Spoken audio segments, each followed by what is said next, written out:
Now,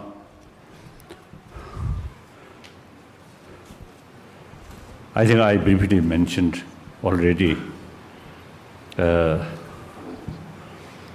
on this planet there are some, there are many religions, many faiths, but among them, like Christianity or Hinduism, the major religious tradition. Major means they not only just a sort of faith, but there are some sort of, philosophical sort of views.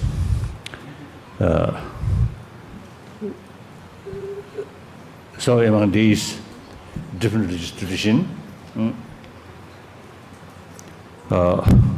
basically inspired a different philosophical viewpoint, but all carry message of love, compassion, forgiveness, these things. So it helped humanity immense in the past, present, and future also. So now it is important the people better to keep one's own traditional faith. So in Europe, in America, and these countries, non-Buddhist countries, I always mention it is better to keep their own faith.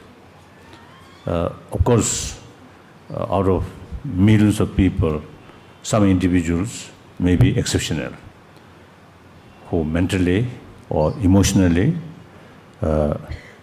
according to their mental disposition, other traditions' way of approach is more suitable, and then in that case, it's up to individual right.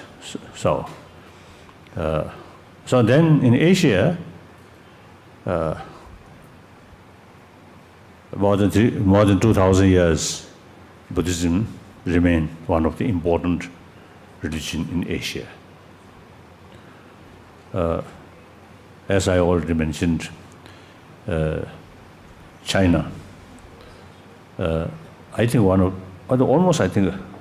that as far as Sanskrit tradition is concerned, I think earliest Sanskrit tradition in foreign language, in foreign countries, besides India.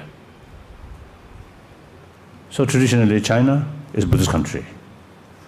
When I was in China, 1954, 55, at that time, I had opportunity visit many different parts of people's world of China. So there are a lot of temples, very ancient Buddhist temples. Then the Heart Sutra in Chinese language, chanting Heart Sutra in Chinese language, I never heard in China, only in Singapore. When I first visited in Singapore, then there's some old Chinese monk in the temple, they chant Heart Sutra. So I very much moved at that time. The Heart Sutras chanting in that language, previously in China, most of populated nations. So there was that kind of sort of practice, but nowadays isn't that difficult. Sometimes it becomes illegal. And also Christian faith also, except those officially recognized one, otherwise it's difficult. So now those Chinese community who have the freedom, who freely practice these our traditional sort of religion, it is quite important. So I am very happy, you Chinese Buddhist brothers, sisters, in free world, you still carry that your traditional Buddhist faith. So thank you very much. Whenever I give some explanation to Chinese Buddhists, I always make sort of salutation to you, because we are junior student of Buddha, you are a senior or older Buddhist student. But meantime, you know, I often used to telling that as far as the knowledge is concerned, the junior student, so knowledge not bad. So in any way, I myself, I personally also feel it is great honor to share some of my own experience and my own knowledge, limited experience, limited knowledge, is to share more elder student of Lord Buddha. So I feel sort of great honor. So then, as I mentioned the other day, now we are in 21st century. You see, those people, now including Tibetan, who not adequate knowledge about Buddhism, and then knowing a modern sort of subject, including modern science, or these things, then they sometimes they feel Buddhism also just traditional, some kind of blind faith. So there are such cases, you see, happening. So therefore, we Buddhists should be 21st century Buddhist. That means knowing modernity, modern things, and meantime, fuller knowledge about sort of whole Buddhist structure.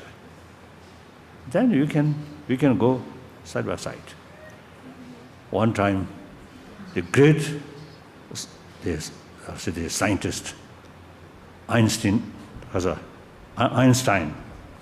once he expressed Buddhism can go with modern science, he mentioned.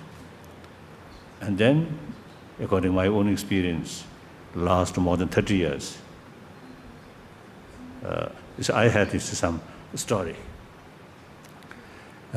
About 40 years ago, of course, my interest about science since my childhood there. So then after we came to India, more complete freedom. So then I seriously was thinking dialogue or serious discussion with modern scientists in different field. Then about 40 years ago, one time I expressed that my desire. One American lady who married with one Tibetan, disrobed monk. So I expressed that, my desire. Then she responded, or contact or discuss with scientists is very dangerous, because science is killer of religion. He mentioned that. Then I thought again and again, I thought again and again. Then, according Buddhist sort of way of thinking is, the other day I mentioned the Buddha's own sort of one quotation. Oh, my follower, bhikshus, scholars, should not accept my teaching out of faith, but rather out of investigation. experiment. Through that way, once you convince, then you accept my teaching. So that's a very, very scientific way of approaching. So like Nagarjuna and many other great philosophers, thinkers, some Buddha's own teaching, some text, they reject this Buddha's sort of word. Buddha state that some different reasons you should not accept that literally. Oh. So that clearly shows that according Buddhism in general, particularly according Mahayana or Sanskrit tradition, the Nalanda tradition, we have liberty to reject Buddha's own word. So I myself also now reject the existence of Mount Meru and flat world, sun and the moon go like that. Some Buddhist text like Basubandhu's Abhidhammakosha Karika mentioned like that. So I already take the liberty. I do not accept these things.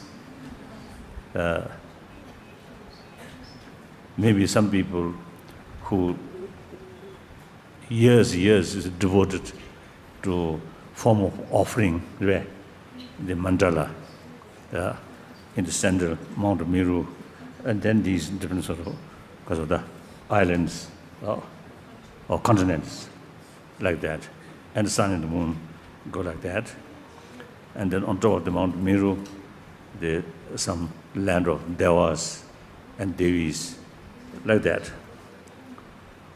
So I think when I publicly so state among, I think several 10,000 was the audience one time in South India, I stated that I do not believe what Abhidhammakosha is stated.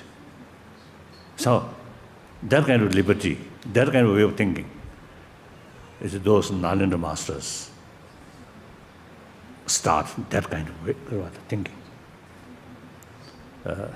So therefore, Buddhist faith is not at all something like blind faith.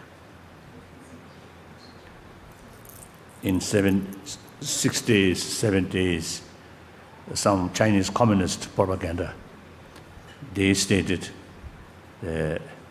Tibetan thinking is very, very backward.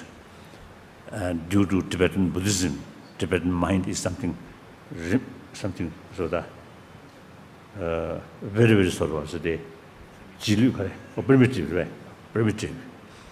So scientific knowledge increase, then these blind faith, primitive religious faith, automatically sort of disappear. But then, since 60, 70, 80, 90, instead of diminishing, more and more scientists now showing interest about Buddhist sort of concept, or about Buddhist sort of, mainly Buddhist psychology and also Buddhist philosophy. So I can say the Buddhist way of thinking is more realistic. Realistic means scientific way of thinking, like that. So it is very, very important. We, as a follower of Buddhism or practitioner of Buddhism, we must study Buddhism. Buddhism, complete form. That's very, very important. In Chinese tradition, Samdhamma the Takshibo Samabe.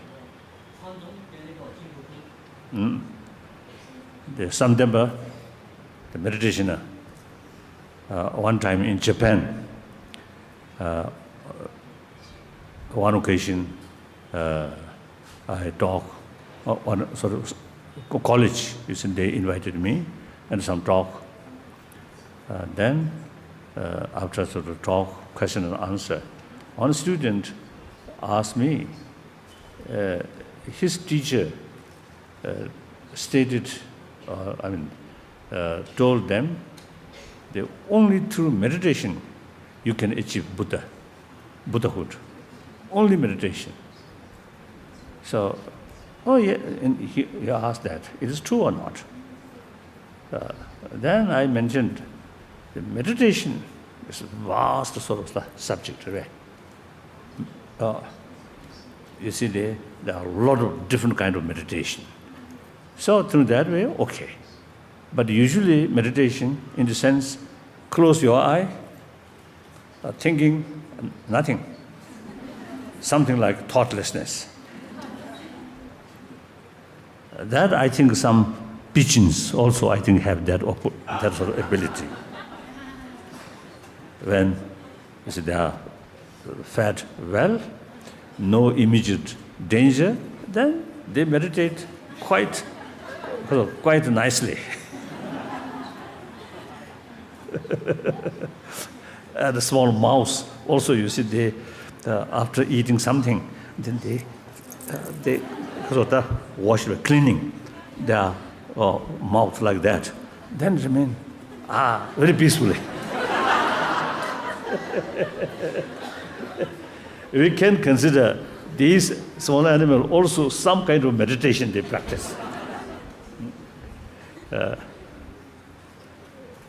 So the Buddhist meditation, there are a lot of variety, and mainly, as I mentioned earlier, utilize human intelligence, thinking, investigation, research work is extremely important.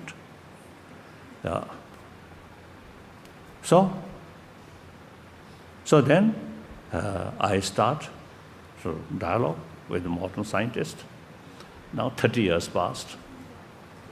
Now, as a result of our discussion, some university, like Wisconsin University, Emory University, and then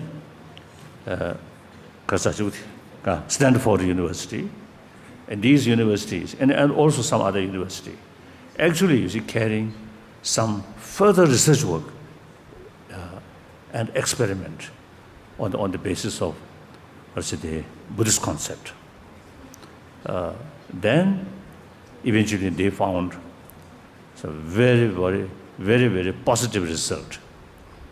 The person becoming more calm, the stress reduced, blood pressure reduced, and the person becoming much more pleasant sort of type, peaceful, and the social social interaction also become much easier, like that. So this university, they carry further more research. Now some university, so the professors, scientists, now thinking more research about, as I mentioned earlier, the other day, after death. You see, a few weeks, body remain fresh. So this subject, some of the professors used to want to carry some, deeper research on this field. So, like that. And then meantime, study and getting more knowledge, and in the meantime, implement. That's very, very crucial, very important. Otherwise, the study just remain knowledge, intellectual level, not much sort of translation here, then not much helpful. So study, practice, combine. That's very important. So that much I want to say. Then nothing, no questions.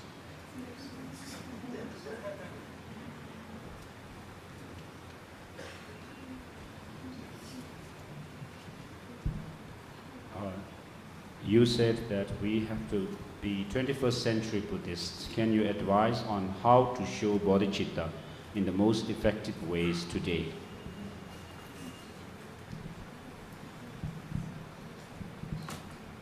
Once you gain some knowledge, then I think when we look the world, look at our world, you will get a lot of sort of, how to say, something like teaching from the event. Lessons, yes, lessons. Now, obviously, there are too many violence. Individual level, community level, or national level. I think these many cases, I think too much self-centered, selfish sort of motivation. And ignorance. The global economic crisis, about 3 years ago, when global economic crisis happened, out of my own curiosity, I asked some of my friends who are sort of the advisor of multinational companies or some businessmen. Then they say, there's some usual factors of this crisis, like greed and speculation and lack of transparency and ignorance. So these very much related with moral ethics. So then similarly, the global warming like that. Also, you see, they are very much related with moral ethics. Then, in many countries, particularly like China, and even India, there are a lot of sort of corruptions, the lack of moral principle. In the political field also, I quite often use expressing some cases, unfortunately, concerned people looks money is more important than moral ethics. So that creates a lot of problem.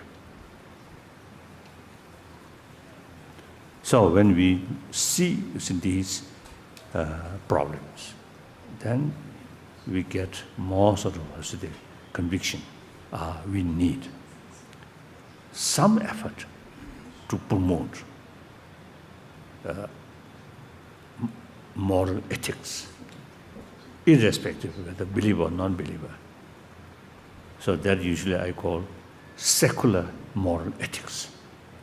The way to promote that also without touching religion, simply use our common sense and common experience, and then scientific findings. We can make better awareness about this value of moral ethics, not through teaching, but through education way. So that actually in Europe and also in India, some people now seriously, you see, thinking or working how to introduce moral ethics, secular way, into secular education field. Like that. Then next question. How fundamental is human rights? How fundamental is human rights? Do we have to achieve something else before we can pursue protection of human rights? 가서 벽을 도미 톱단디 가지지 계층이 이 톱단디 저런 시야를 대원이 자기 신바 듣고 가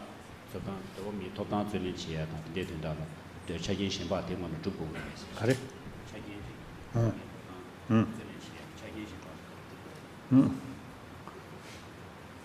I think human right,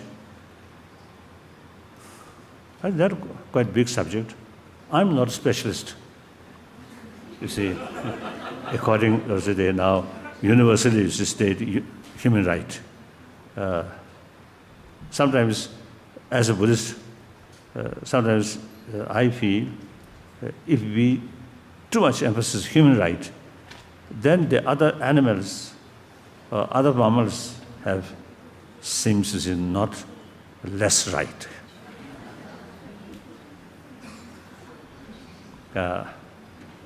So of course we human beings also, like any other sort of sentient being, we have right to live. Not only we sentient being, but also the plants, these, I think,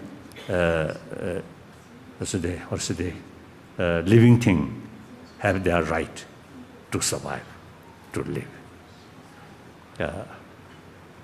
Then I think human right, in the case of human being, I think mainly, I think the Chinese communist leaders, they consider the main sort of meaning of human rights is feeding properly, sufficiently, then give shelter. That they consider seems to be the basic human right. Then critics say, including myself, we human being, not like animal. Animal feed, give shelter, no immediate disturbance, then okay. They get sort of complete satisfaction. But we human beings, we have this intelligence. So a lot of sort of ideas, a lot of visions usually come. So therefore, without freedom of thought, freedom of speech, human rights cannot be complete. That's my view. So religious faith, also the animal, no connection of religious freedom. But we human beings, because of this brain, so among humanity, there is something which we call religious faith and different philosophies. So, human level right, much more vast. Not only just existence, just a survival, but a lot of sort of requirement there. So without a freedom of speech, freedom of thought, and freedom of movement, very difficult.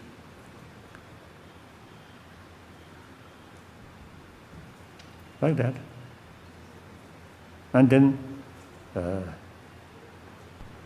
to Chinese communists, I usually telling my Chinese friends whenever I met, mainly from mainland China, the democracy, the established democracy in China, immediately, I little reservation. The Chinese people,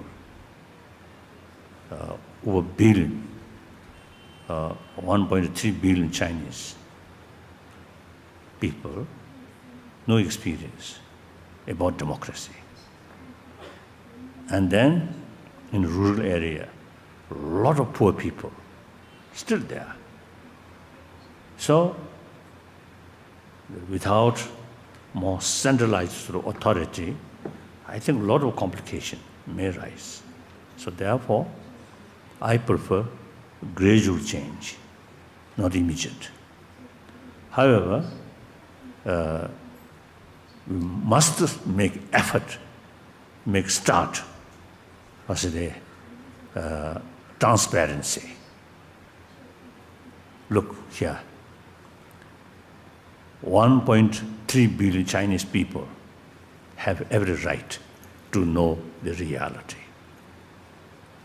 communist leader cannot say Chinese people have no right to know the reality. If China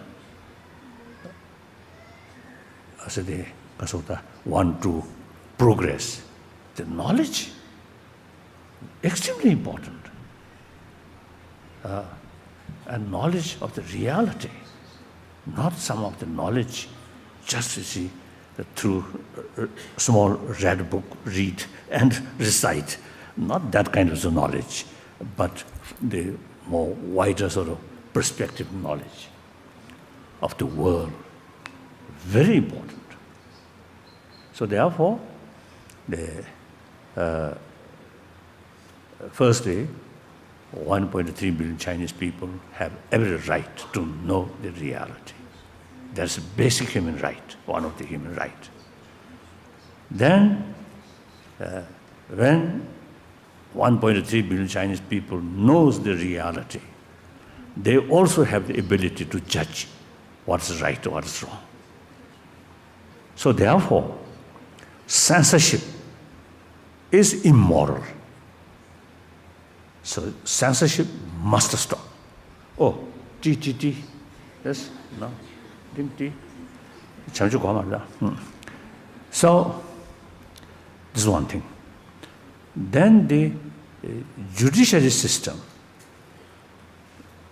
in Zhongguo Dalu, the independent judiciary system is very necessary. Otherwise, look, those poor peasants or factory worker or some ordinary people who really suffer under local sort of officials or city bully or injustice. So there's no independent judiciary system. Those people really facing helpless. So the independent judiciary system and so the Chinese judiciary system must raise up to the international standard of judiciary system. That I think very important. So these two things, without censorship, transparent, and then improve judiciary sort of the system, and should reach international sort of standard. That I feel really urgently need. This is my feeling. So you, as a Singaporean, or people from Hong Kong, I think keep in your mind these things. This is not sort of anti-China, not necessarily anti-communist. In order to build people's sort of China, respectful nation, and with that carry more effective, constructive role on this planet. The present sort of situation, no independent judiciary, too much censorship, everything controlled by party. How can you can develop trust or respect from the rest of the world? Without trust, respect, then people from China, you see, I think really, then I think that kind of the distrust or disrespect or suspicion from the rest of the world really big sort of the hindrance, the Chinese sort of the contribution for a better world. People from China, most populated nation, now economically also now very powerful.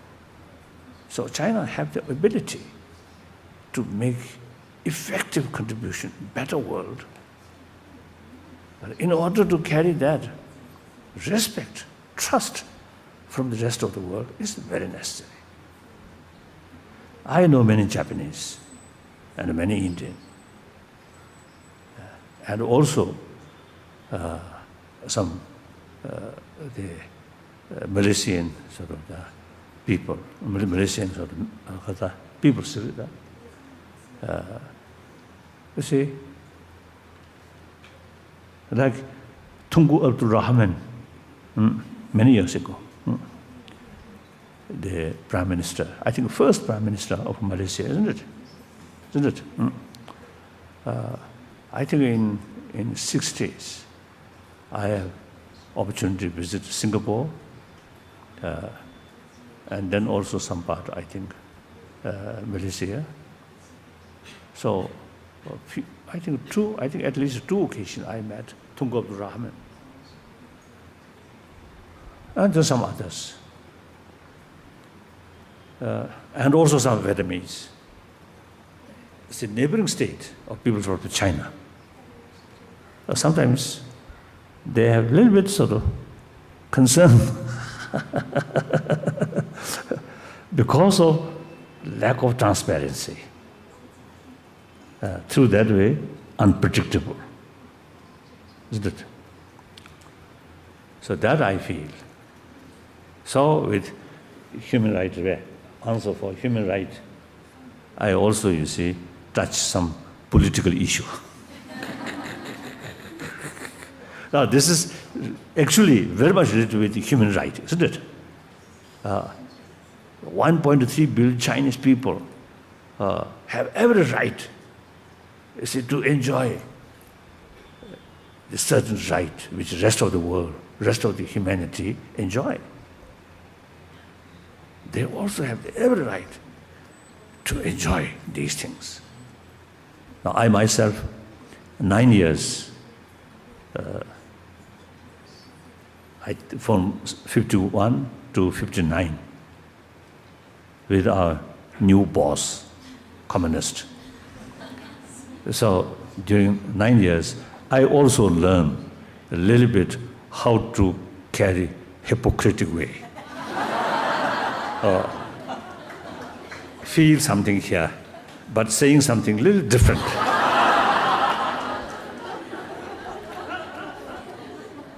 So it is really very, very harmful.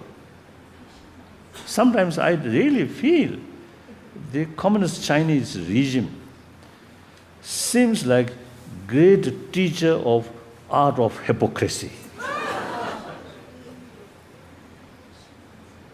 This is really sad, that great nation, ancient nation, with rich cultural heritage, and Chinese people, actually hardworking, realistic. Look, wherever Chinese community remain, in America, in France, in San Francisco area, or Washington area, New York area, wherever there are community there, they create Chinatown. And also I met, I think some mayors, I think one time, I think West Canada, Vancouver, right? Vancouver. I think one time, Vancouver mayor or something, one Chinese, who immigrated to Canada, and he told me when he immigrated Canada first time or when he immigrated, in his pocket $10 or something, nothing. And as a realistic, hardworking, eventually he become quite rich, then join politics, then become mayor. This is an indication. Han people, Han brothers, sisters, really hardworking, cultured people. So I usually telling my Indian friend, since Chinese community, wherever they live, you see, they create Chinatown. So Indian also should create Indian town. India also equally, you see, cultured people, a big nation. Again, India also now over 1 billion population. So like that. So therefore, they, in order to carry effective rule on this planet, and also respect from the rest of the world. China deserved that. But obstacle in these things, not outside force, but their own internal certain systems really create bad image, like that. So that, I think, not sort of negative attitude towards People's Republic of China, with sincere motivation, help them, educate them. This narrow-minded sort of thinking. I think one sort of silly question, I think silly sort of story. There's some of the Chinese hardliner officials describe me as a demon. What benefit? Nobody believes I'm demon. Even I'm maybe demon, but warm-hearted demon.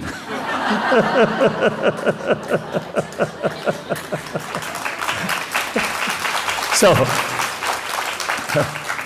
that, I think, everywhere you see people, seems to see number of people everywhere is really showing me loves, friendship. So then I felt I'm not necessarily be demon. So like this, you see, these out of their anger, they just blast. Silly, isn't it? Without thinking properly here. Yeah. So these are, as you see, we discussed today, anger brings some kind of energy, but blind energy. So these are the very clear examples, isn't it? Like that. So I think the great damage the People's Republic of China sort of image and Chinese important future role, I think China must open. That I feel. So 9 years in Tibet, I began to learn hypocrisy. Then 59 came to India, I liberated, really. Liberation army brought some suspicion. But India, democracy really liberated my mind.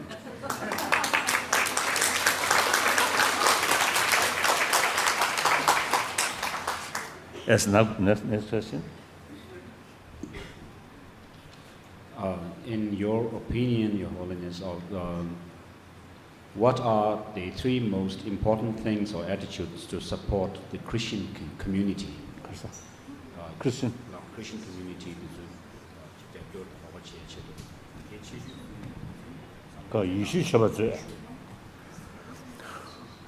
One thing, very clear, I always telling, on this planet, the most sort of effective contribution regarding education made by Christian brothers, sisters. No question. Asia, Africa, Latin America, and Europe, of course, no question. In India, I noticed some of the very, very remote area. We can find some missionaries, sort of, or say the nurses, missionaries school, missionaries hospital, and those remote area, facility very poor, but these Christian brothers, sisters, they live in this area and totally dedicated well-being of the concerned sort of poor people, mainly in field of education and health. Wonderful. We Buddhists not done much that. And Hindu also, you see, quite few. But Ramakrishna organization now, recent few decades, they really making sort of effort promoting education from their organization. We Buddhists still remain behind. We move these fields a little slowly.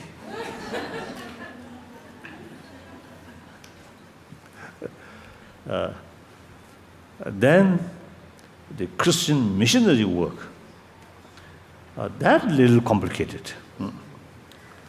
One time, what called in America, they got a Mormons, Utah, Salt Lake City, Utah, the Mormon sort of organization. Their headquarters, they invited me. I went there, and then at the public talk, I mentioned the Christian brothers, sisters, who carry some, as I mentioned earlier, this social sort of service, immense, excellent. But then meantime, some Christian brothers, sisters, you see, carry also the sort of conversion. Now that is, we have to sort of make a distinction. In those areas which local people have no, sound sort of basis religious tradition, then promote Christianity is right, good. But then those areas who already have some rich religious faith tradition there, and this area, the conversion as a movement is not good. Now, for example, in Mongolia, after Mongolia become a free country, some missionaries from South Korea, I met there, they came to see me, then I told them, this is a Buddhist country, traditionally. So you see, your conversion, Christian conversion, is not good. They carry conversion, not sort of the explanation about these sort of philosophical views, these things, but conversion through money, dollar. Once you converted and accepted as a Christian, you get $15. So some of the Mongolian, they're also quite clever. Each year become conversion. So they got, you see, $15 each year. So these are, I mentioned to them, this is not, that kind of practice is not good. Now here, Mongolia, traditionally, at least last several centuries, Buddhist country, so let them follow their own religion.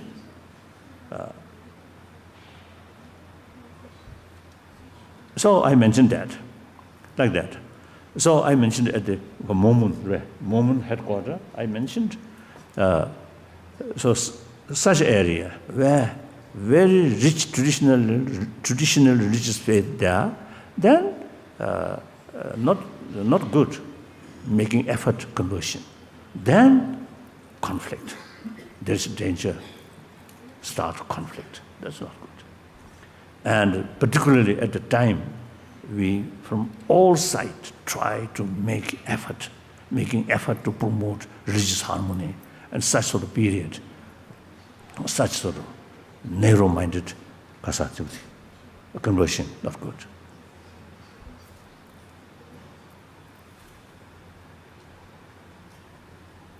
And some time back,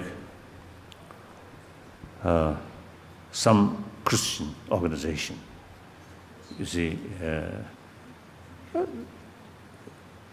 in some area, I noticed is some Buddhist sort of teaching or something happened. Then some pamphlet they carry.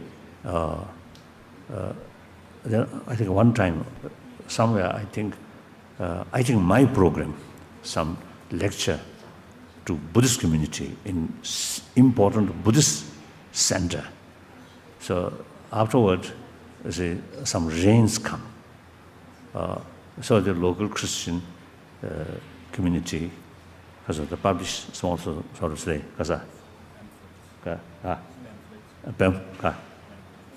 pamphlet, you see, because of Buddhist teaching carry, so God feel anger, so the heavy rain happen.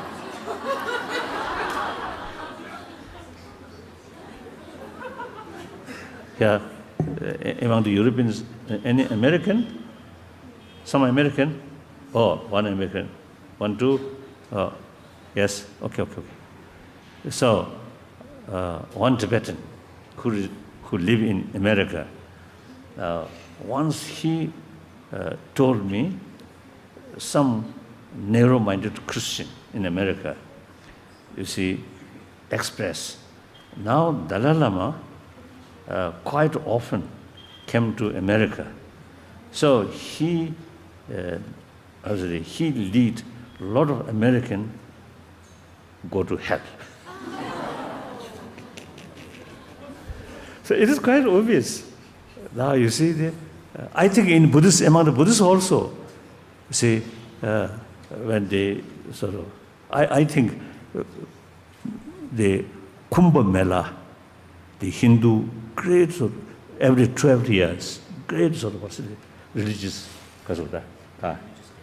religious sort of the festival or something in Hyderabad, Allahabad. I think 30, 40 years ago, my first sort of visit or pilgrimage to that sort of occasion, I received some sort of telegram, some Buddhist group. They protested me. You are Buddhist, should not participate in the Hindu festival. Then second time, I think third time, I visit. They invited me. I happily accepted that invitation and went there because I respect all these different traditions, and particularly Hinduism is like, you see, twin brothers, Buddhism, Hinduism, go like that. But then second time, third time, now no longer protest from Buddhist community.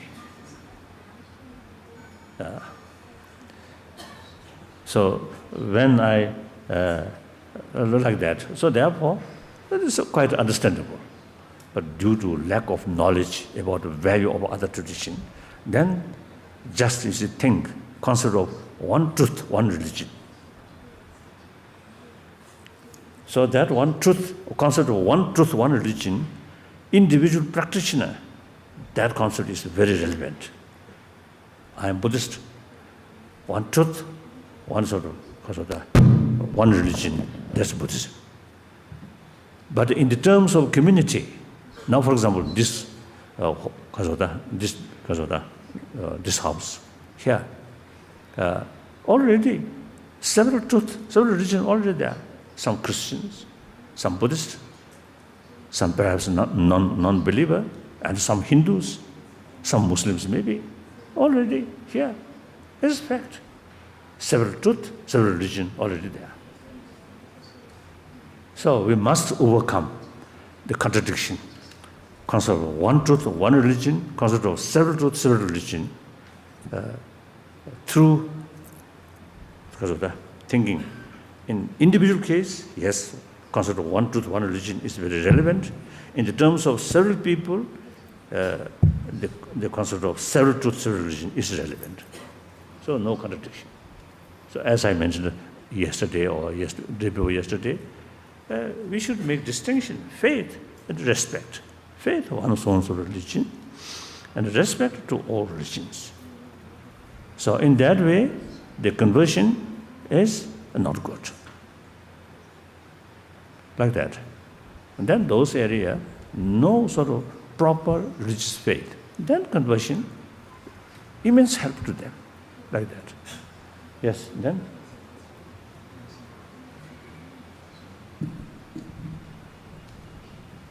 In analyzing the ultimate nature of the object, we come to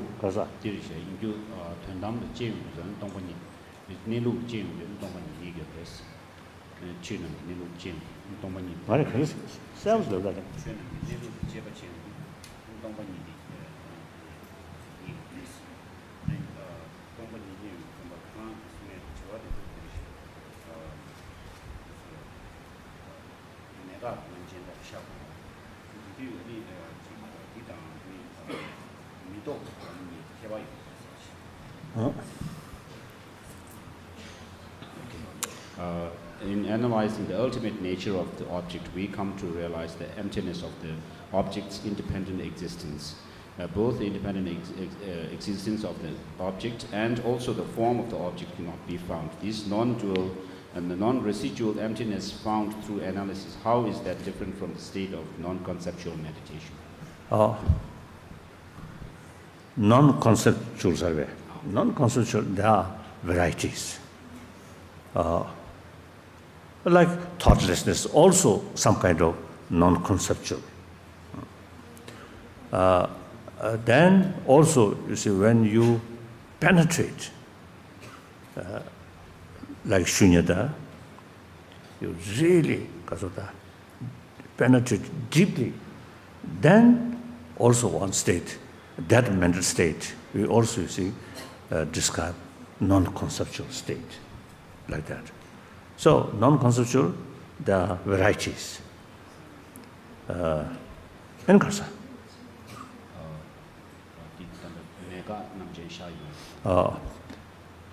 And shunyata, when we use the word shunyata, and particularly Dharamsala, ultimate truth. When the terminology, ultimate truth, there are two things. One, ultimate truth, in the sense, according common Tantrayana and Sutrayana, that's emptiness, just a mere, the absence of independent existence. It is kasa negation, mega. It's called the non-implicative negative phenomena. Then the ultimate truth, in this, according the tantric teaching, particularly Mahanuttara Yoga tantric teaching, then it also sometimes refer the subtle mind. In that case, subtle mind itself is true.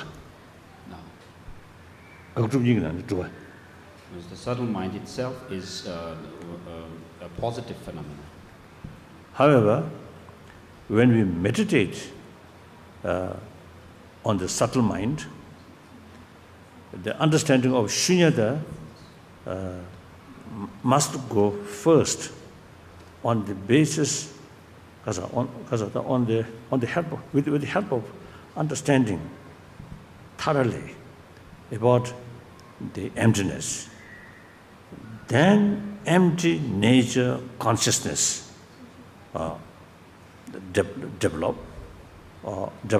yes, a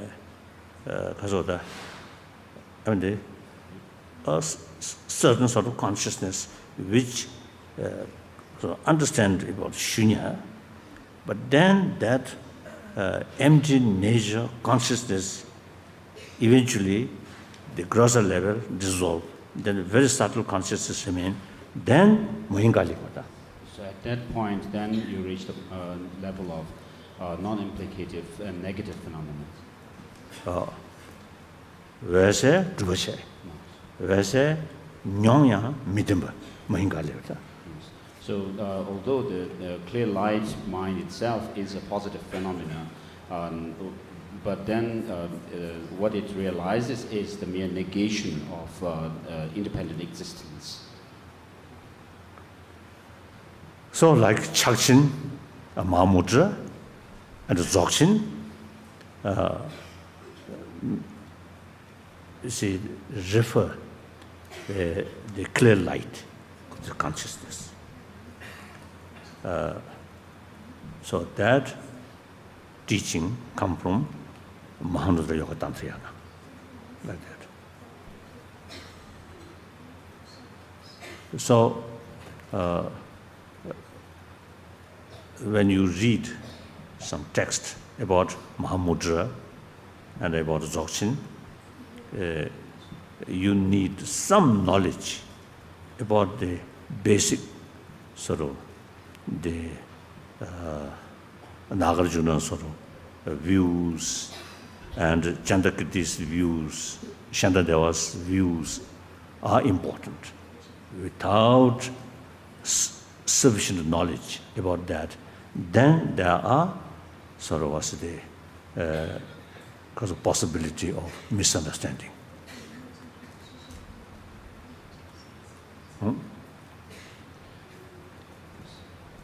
Why do we forget the path of happiness when we are in trouble?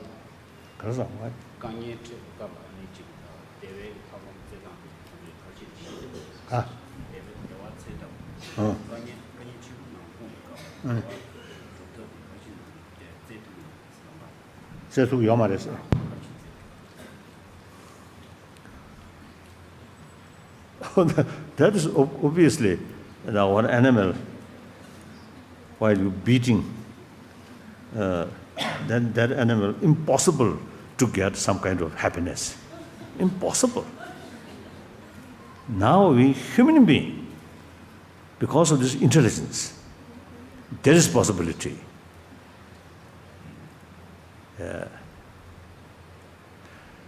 Now one sort of example.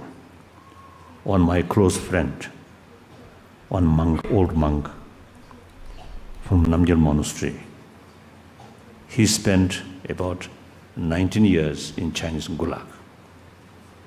A lot of difficulties. And then, early 80, he got the sort of permission, like others, some Tibetans. He eventually come here. And then we talk, because we know each other before 1959 very closely. Very good monk. So then he told me, while he was in Gulag, few occasions, he faced some danger. I thought, danger on his life, maybe. Then I asked, what kind of danger?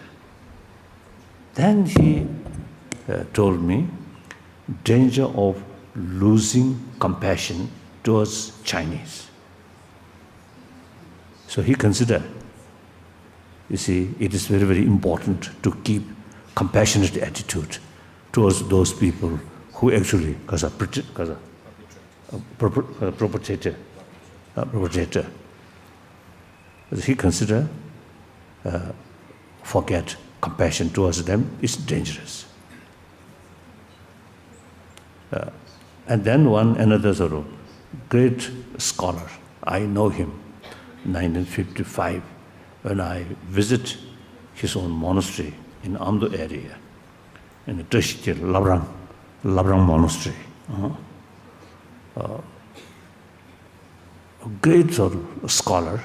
I think actually most probably I remember he was the teacher of the top sort of Lama of that monastery. So he, I think 57 or 58, I think 58. So from that monastery, few hundred monks arrested by Chinese authority. Then some of them eventually shot, death sentence. So the one monk, from prison, from Gulag,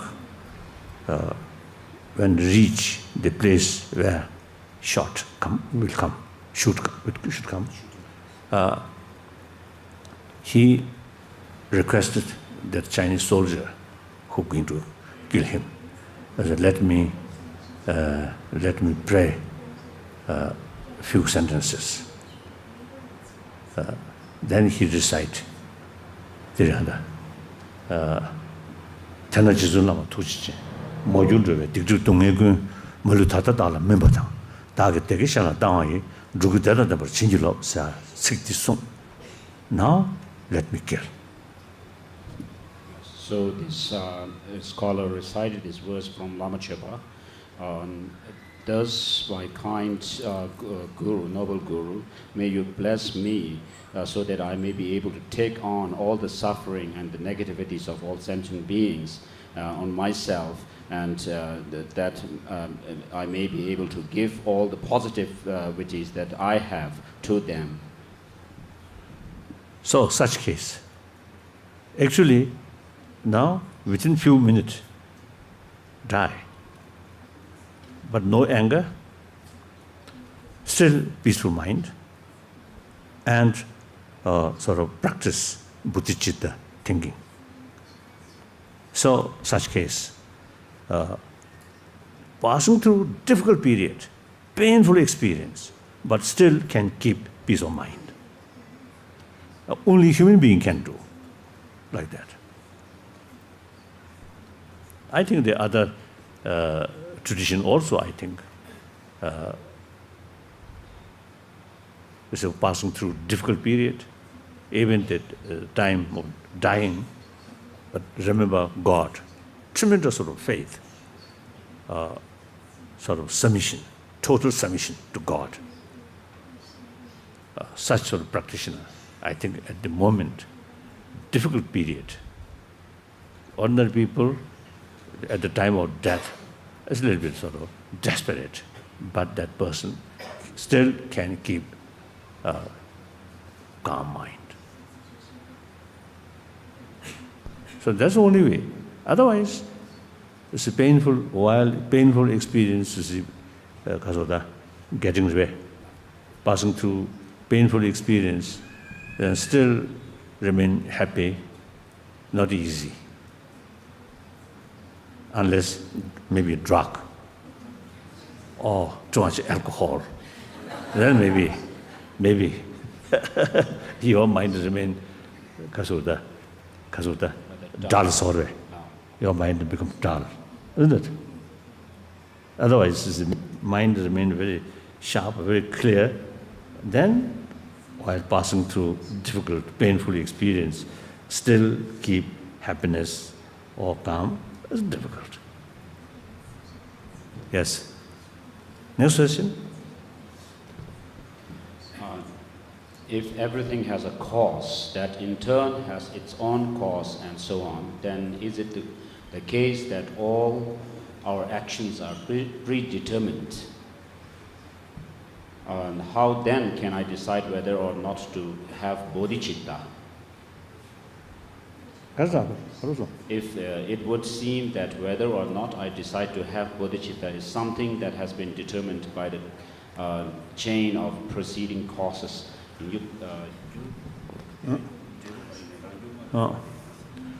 The destination, of course, the day-by-day experience is a directly linked previous actions, previous karma.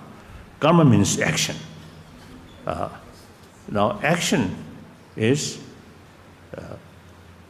one sort of a sentient being with certain motivation, and then start or carry some action. That's karma. So karma,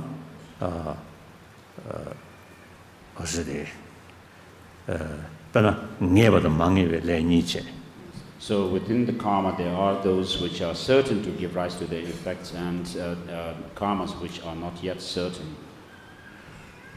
So the previous one, something certain now. That is strong, the action carried by strong motivation, whether positive or negative, that kind of karma is more or less fixed. Then second one, without strong motivation, just as he carried certain actions. That is uncertain. So therefore, now our daily life, some painful experience. Certainly, is due to some of the past negative karma. Now, in future is concerned, now present sort of event due to past karma, that you cannot much,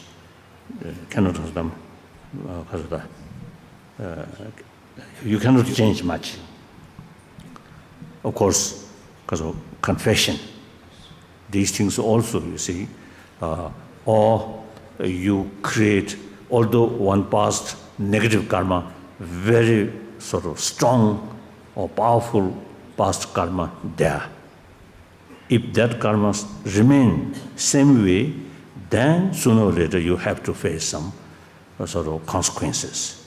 But at present, if you create another positive karma, which more powerful than the previous negative karma, then the previous negative karma become weak or it becomes impotent to give rise to its effect.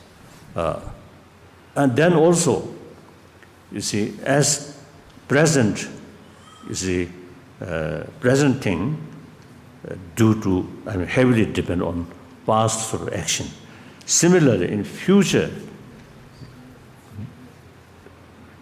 very much related with present our action. So karma means action. Action means someone carry certain sort of action. So therefore, ultimately, karma is within our own hand. So from that viewpoint, our own destination is within our own hand. There are sometimes people say, oh, due to my karma, nothing can be done. That's a mistake. That, I think, seems like the expression of lazy people. No courage to make change, that is a karma, but just lazy, then say, oh, due to my karma. I think sometimes we Tibetans also, you see, there are such people, you see, due to laziness and do not want to work hard or practice these things. So then they say, oh, due to my karma.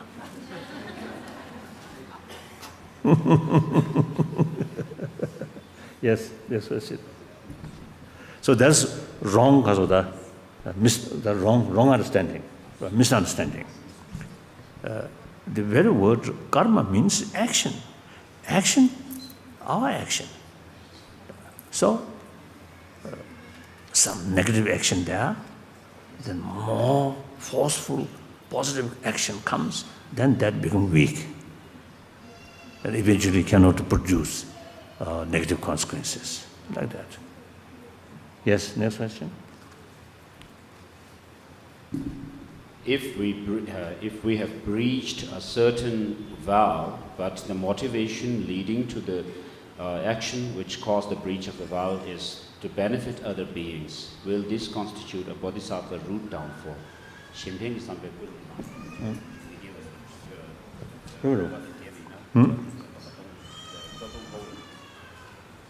I think this morning I mentioned Vinaya precepts. According to our sort of sutra, our Pratimoksha, 253 precepts, mainly concerning physical conduct, verbal conduct. Then, Bodhisattva's vows or precepts, mainly related with mental thinking. So I already mentioned, I think this morning or yesterday also, or dependent Jinjunaliya, Tujingao Ringsigwe, Kakwanamja Telanangs. So in Bodhisattva Charyavatara it says that the compassionate one who sees the future and even allows those things which are prohibited. Wider, for futures named the wider perspective. Who sees from a wider perspective, things clearly allows certain things, actions which are prohibited in certain cases. So one example, little bit silly example. Someone who really developed too much attachment, one article, for example, too much attachment, and eventually, you see, that leads some problems or negative karma. Then, in order to sort of stop that kind of attachment, you stolen that. Share. Not share somewhere.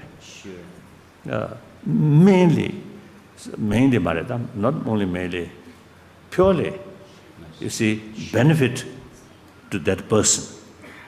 If that article remained there, too much attachment, and with that attachment, jealousy, anger, hatred, fear.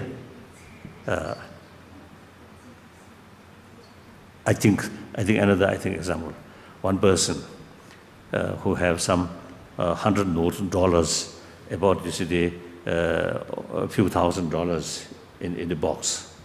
Then that person, in case now, for example, cannot sleep well because of anxiety, or might be that dollar may take away someone. So whole night remain like that. And one night, second night, then physical eventually ruin. Then out of sheer sense of concern of that person's sort of health, then take away that money. Now then that person now no longer sort of worry or fear about that money. So that kind of stealing purely benefit to that person. So eventually that kind of stealing, positive stealing. So I wish more people that way, then I can steal more.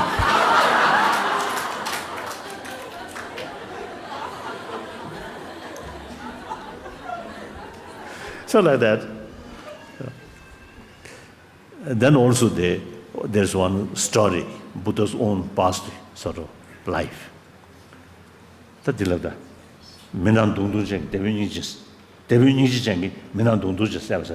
Yes. So the story is about this captain of a ship who, out of his compassion, knew when he knew that one of the person on the ship, there were about 500 of them together, and one of them was when they were coming back from their journey, with all the wealth and gems and so forth. One of them was actually thinking of killing the rest of the people on the ship, and therefore the captain who had this rest of the 400.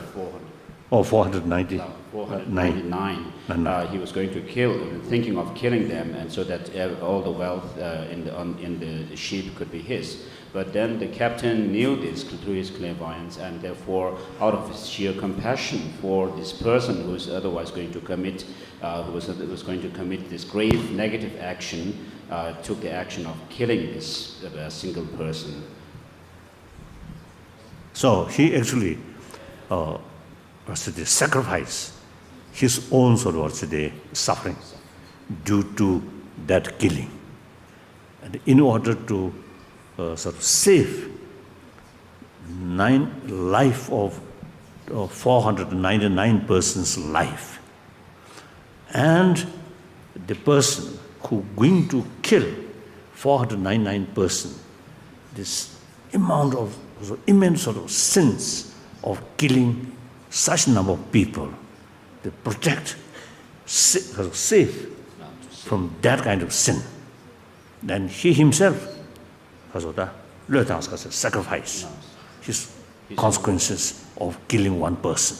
Then he carried the action to eliminate that person. So actually, kill.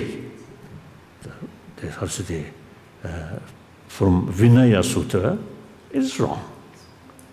But from Bodhisattva viewpoint, and his main motivation is compassion. Not only the rest of the 499 people, but also the killer, very much concerned about the killer. There is no other way except eliminate that. So he done that. So it mentioned through that action, he got immense virtues. It mentioned like that.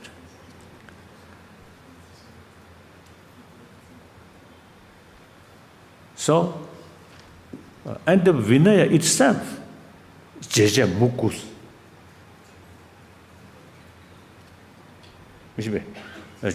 The Narje Jeje Sungdoa, Java Narjingze, Yang Shugo, Jesu Javazaji, Narje Jeje Sungdoa.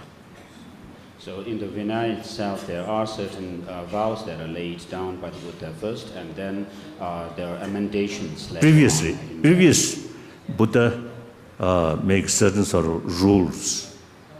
Then later, under different circumstances, then he mentioned now such sort of rule now no longer relevant to such circumstances. So therefore, ngar kashava Jesu nawa, ngar kashava Jesu druva. Certain vows are which are prohibited in the early versions are allowed in the later versions. So that's, as Shantideva mentioned, Gavashanijavasha said. So because of that, Shantideva also says one should carry out one's activities by knowing the purpose. Purpose according to the reality. That's important. Like that. Ultimately, most important is one's own motivation. Like that. Then, next question. I think one last question. Yes. If the attainment of enlightenment is an individual experience and goal, isn't the bodhisattva path of wanting to gain enlightenment through helping all sentient beings gain enlightenment inherently selfish? Selfish marvelous. Yes, some kind of selfish there. But usually I describe wise selfish is much better than foolish selfish. Isn't it? Our self-centered sort of selfish is really, actually, create more problem, more suffering. So that's a foolish selfish. And if you really love yourself, if you really have the sense of concern of your well-being, not only this life, but infinite life, then take care about others' well-being. Then you get maximum benefit, ultimately Buddhahood. So that kind of selfish is wise selfish, very good. Sometimes, you see, there are sort of misunderstanding. Buddhism, or say the kasurta, devasat kagores. Sometimes people have this misunderstanding that Buddhism is teaching about detachment towards things. So sometimes you get the sort of wrong interpretation.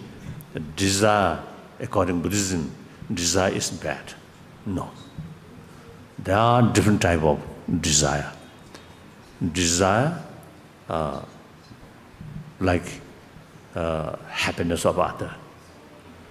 Desire overcome suffering, including one's own suffering. It's absolutely right desire.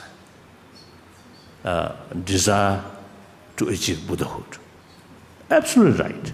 The Buddhist itself, a kind of desire. So, we can make sort of distinction.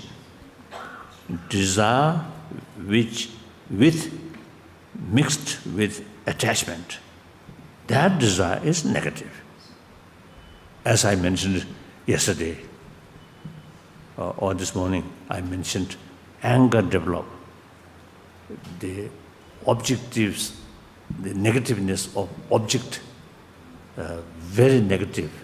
That's 90% are mental projection. Similarly, attachment develop. The positive appearances of that, actually, high percentage are mental projection. So therefore, therefore, attachment and anger, hatred are all distorted states of mind. So attachment, that kind. But desire with reasons, and desire complement with understanding of shunya. These desire, so the logical desire, samayima desire. No, so these are based on some logical understanding and valid cognitions. So there are sort of many differences. The subtle way differences there. So selfish, and then egoism. There are two kinds. So egoistic sort of feeling, strong I. One type of that strong I lead, bully other, harm other, cheating other, extremely self-centered attitude. That kind of ego is negative. But another sort of strong, the sense of strong self, which create determination, willpower to serve other, to help other. You see, that kind of strong self is very positive. That's the basis of courage, basis of willpower, basis of determination, basis of bodhicitta. Weak person, difficult to practice that. So there are two kinds of sort of egoistic sort of attitude. Sense of self. Or sense of strong self. One negative, one positive. So similarly, type of anger also can be two types. Anger full of hatred, that's negative anger. But anger out of sense of concern, out of sense of compassion, that kind of anger is positive. Similarly to suspicion. There are two types. Fear, also two types. So there are a lot of sort of, detailed what's the precision. Precise, precise. We have precision. Like that. So,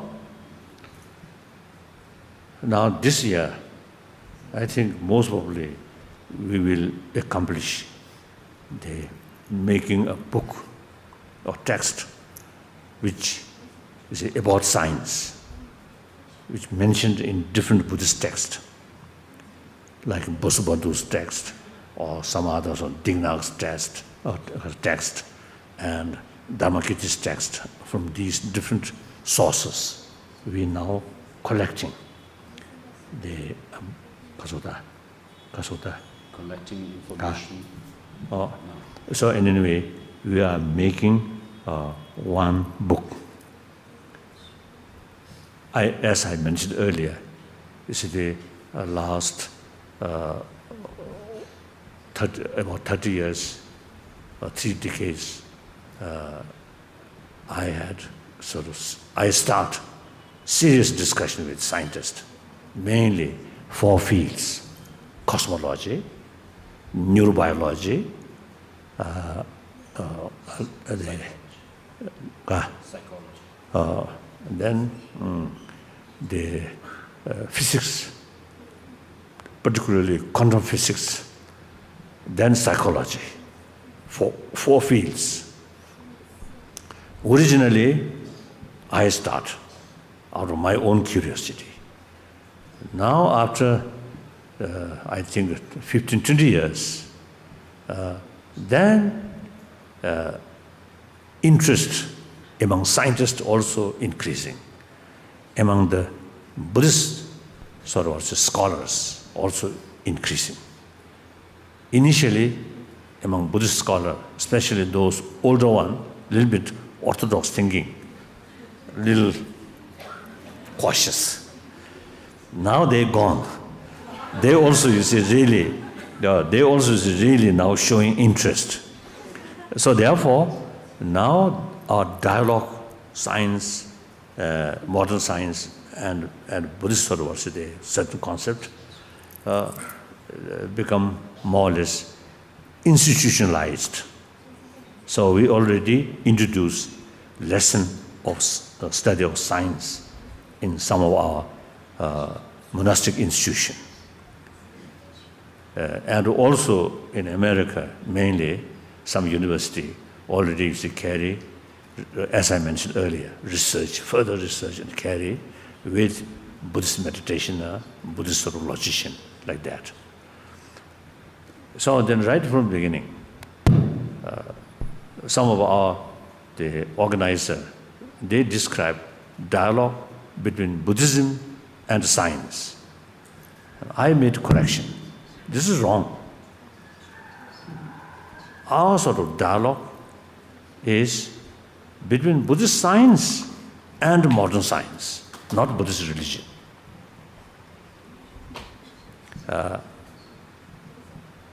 So, actually, we can divide three parts in Buddhist literature, Buddhist text. One part, science. External science, matters. Buddhists also mentioned particles, or the very, very small sort of the particles, some similar theory of because of the atoms and these things. These things. Then mainly inner science, about mind, about emotion. There are so many.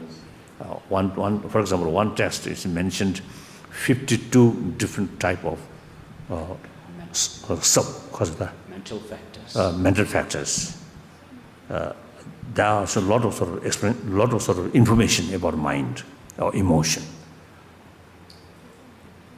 When they sort of identify different emotion, you see no reference, this positive or negative, simply fact, such fact. That certainly is science, not religion. Then second part, Buddhist thought or Buddhist concept. In reality, if we analyze, things are moving always, as I think other day I mentioned. Based on that reality, Buddhist concept of impermanence develop. And also the reality, things are heavily interdependent. So from that, Buddhist concept develop, they were the dependent and arising concept, or relative, theory of relative develop. From that, develop from that because of based on that reality. Then about concept of Four Noble Truths. These things more or less related with Buddhist religion. But like true truth, I think just the concept or the views of the reality, that's all. So, I discussed with some scholars, my friends, and they also agree. So we divided three parts. All 300 volumes in Buddhist sort of the text which is translated from India. Out of 300 volumes, over 300 volumes, about 10 volumes, 10 or 15 volumes translated from Chinese language. Otherwise, rest of the books translated from Sanskrit directly. and some cases Pali. Maybe some cases from Nepalese. So there is about 300 volumes, can divide 3. Or the subject mentioned in these, contained in these 300 volumes, we can divide 3. Science, concept or philosophy, then religion. So Buddhist religion is concerned for Buddhist, not something universal. Any religion never can be universal. So that's Buddhist religion is for Buddhist. One time my Christian friend, a wonderful person, Christian monk, he often used to ask me some of the Buddhist sort of training about patience, about compassion, and also single-pointed mindfulness. So these are common. I always happy discuss with him. And one day he expressed to me he want to know more about emptiness. Then I told him, this is not your business. So the concept of absolute God, absolute truth, and the theory of interdependency cannot go together. Okay. So I told him, this is not your business, this is our Buddhist business. So then he insists, according to Christianity, also the concept of emptiness. I totally submitted to God, I empty. Yes, some meaning there. You can take that kind of sort of interpretation. Okay, he mentioned like that. So therefore, now the third part, religion, that is only for Buddhist. Then the first part, second part, particularly first part, science is universal, common. So we are carrying dialogue with modern scientists in the field of science, not religion. We never discuss about next life or nirvana or these things. We never discuss.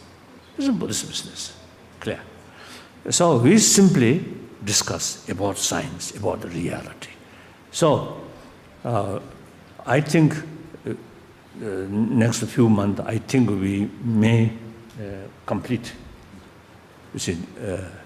that book. Then, as soon as complete, we will going to translate Chinese language and English language, Hindi language. Then, I think next year, this time, may be available English translation or Chinese translation.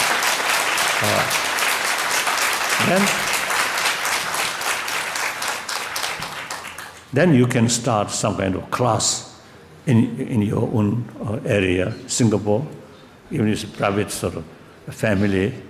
You see, you come and study, discuss.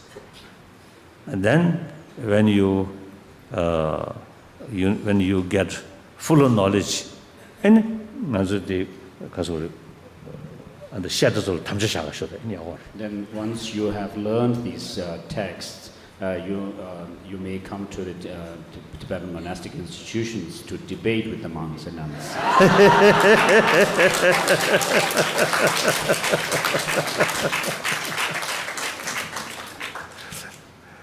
So that's just information like that.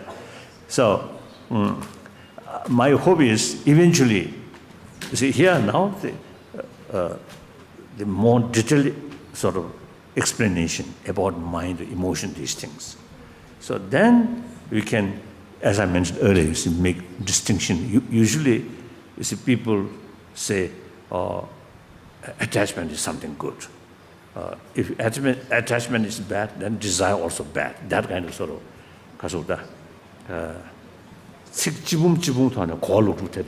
So sometimes people misunderstand, merely understanding something very roughly, having a very rough idea, and then misunderstand about the details.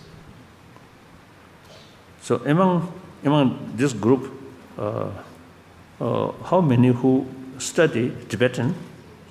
Yuwe. How many? Some?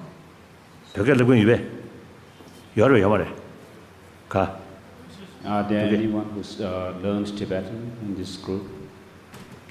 In the audience? No one. Oh, yes, one here. One here. Two. Godo. Godo. Mage chunju. Oh, page ni. Chik ni sum. Dijigol. Shi. Na. Two. Oh, yes, yeah. Yeah. Very good. So, last 50 years, I had opportunity meeting with Buddhist brothers, sisters from different Buddhist countries. Quite a number of them. Then eventually, I found, as far as the Nalanda tradition, Buddhism, is concerned, I think most information, better because of the availability, seems to be in Tibetan. In Chinese text, I think Buddha's own word, the other day I mentioned, I think more volumes in Chinese Gangyu than in Tibetan. As far as these Nalanda scholars or text is concerned, writing is concerned, Tibetan more available.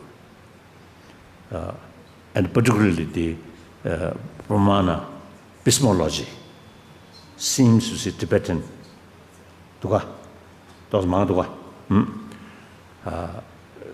So we already have some project in Taiwan.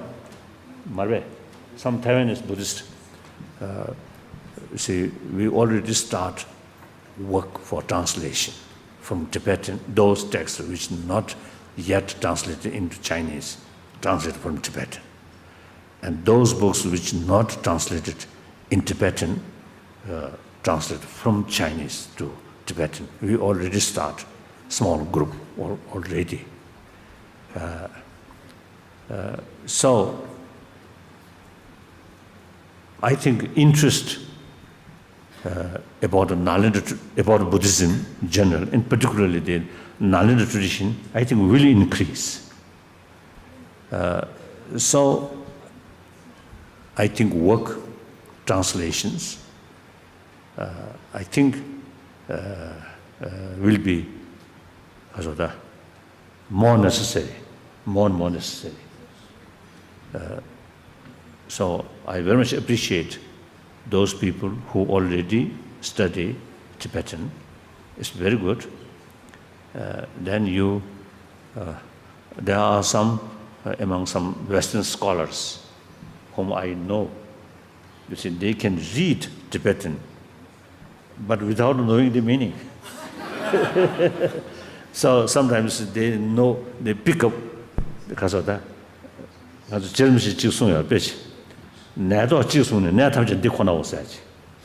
Dharamsala has said that picking up one grain and saying, you might say that all the grains are like this, same as this.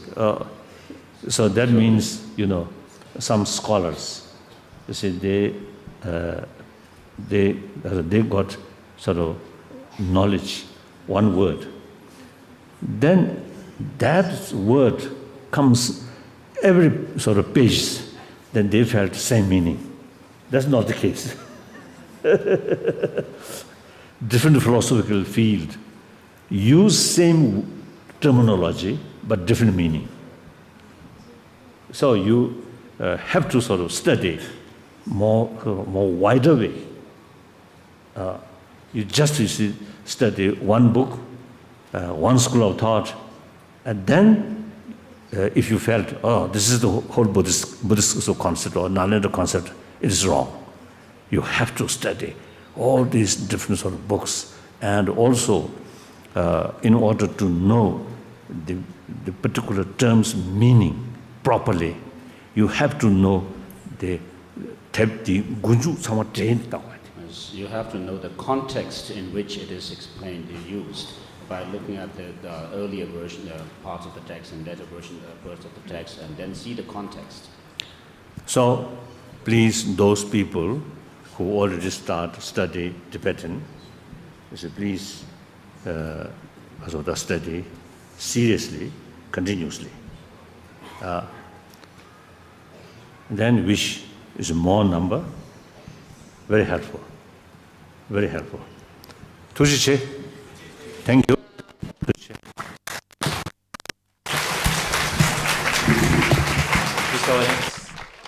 His Holiness.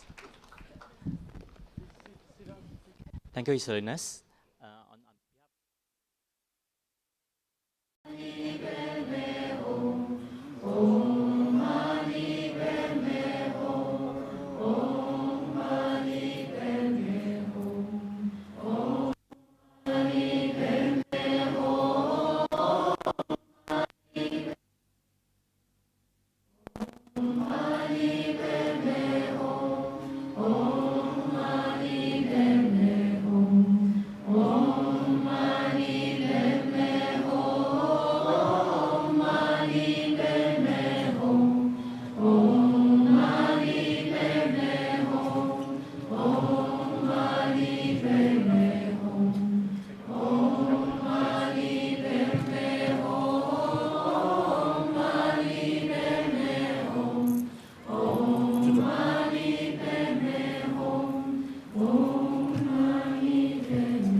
Now,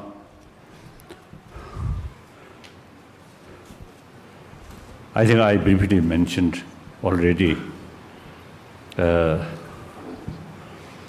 on this planet there are some, there are many religions, many faiths, but among them, like Christianity or Hinduism, the major religious tradition. Major means they not only just a sort of faith, but there are some sort of, philosophical sort of views.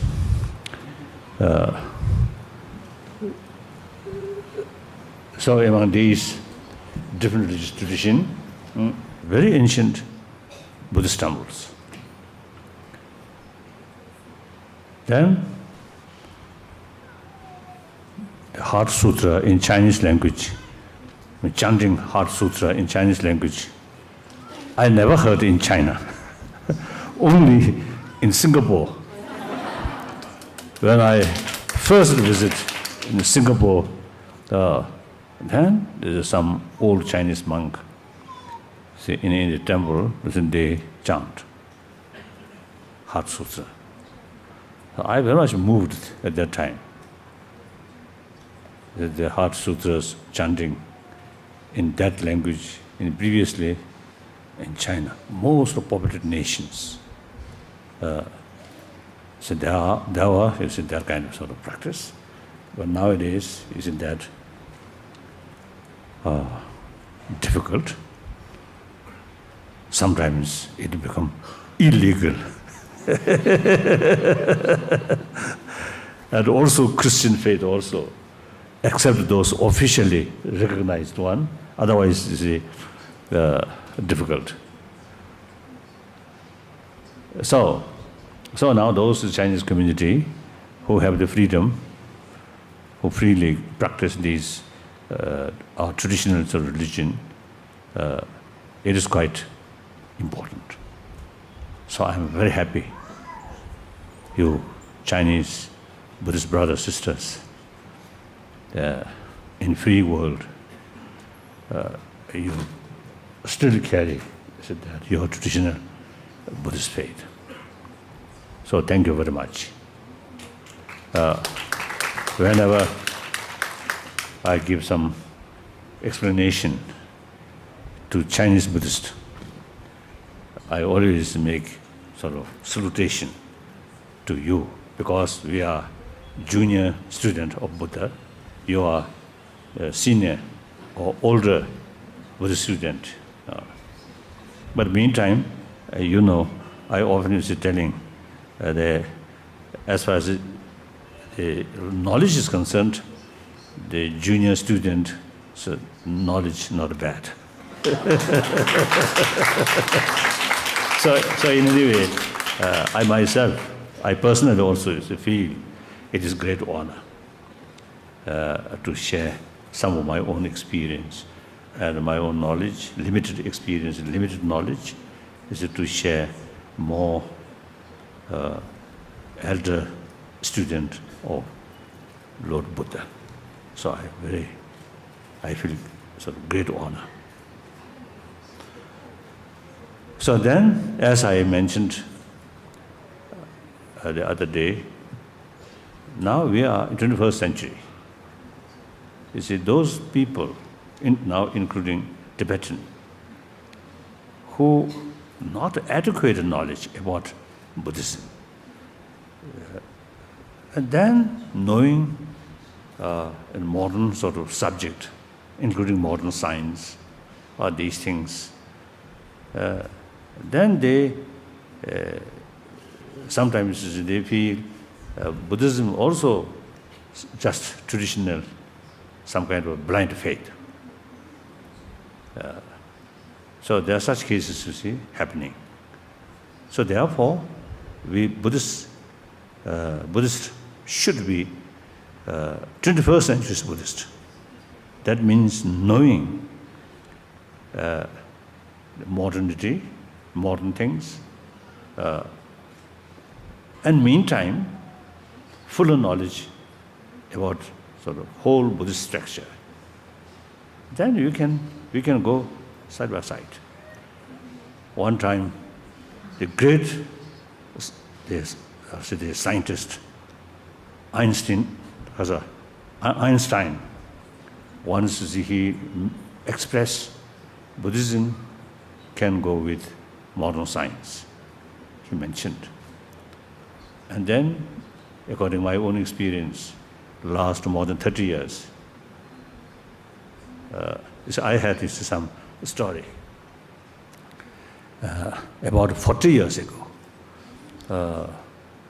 of course, my interest about science since my childhood there. So then after we came to India, more complete freedom. So then I seriously was thinking dialogue or serious discussion with modern scientists in different field. Then about 40 years ago, one time I expressed that my desire.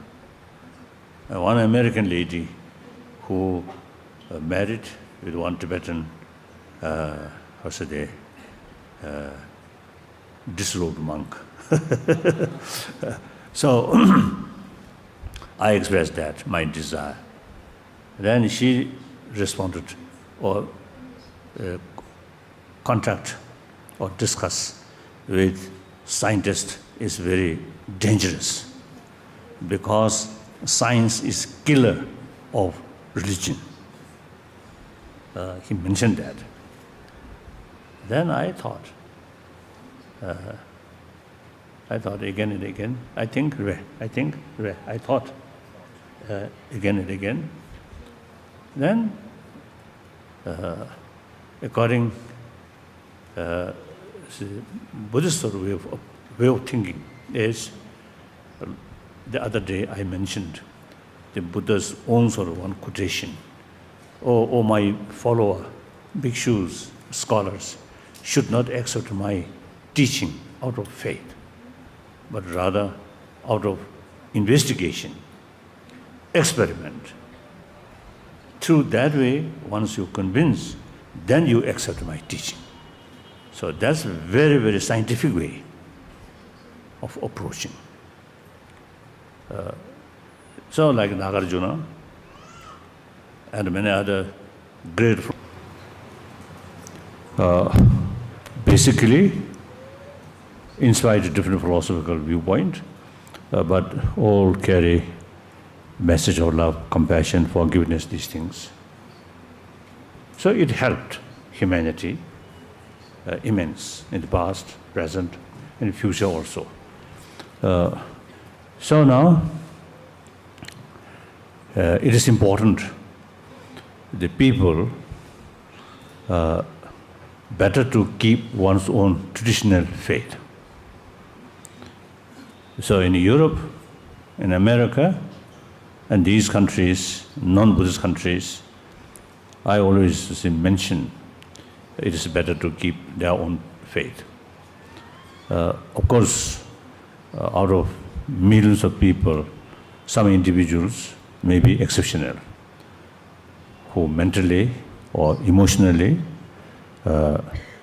according to their mental disposition, other traditions' way of approach is more suitable, and then in that case, it's up to individual right.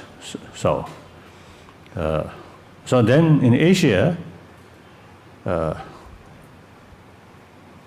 more than 2,000 years, Buddhism remained one of the important religion in Asia.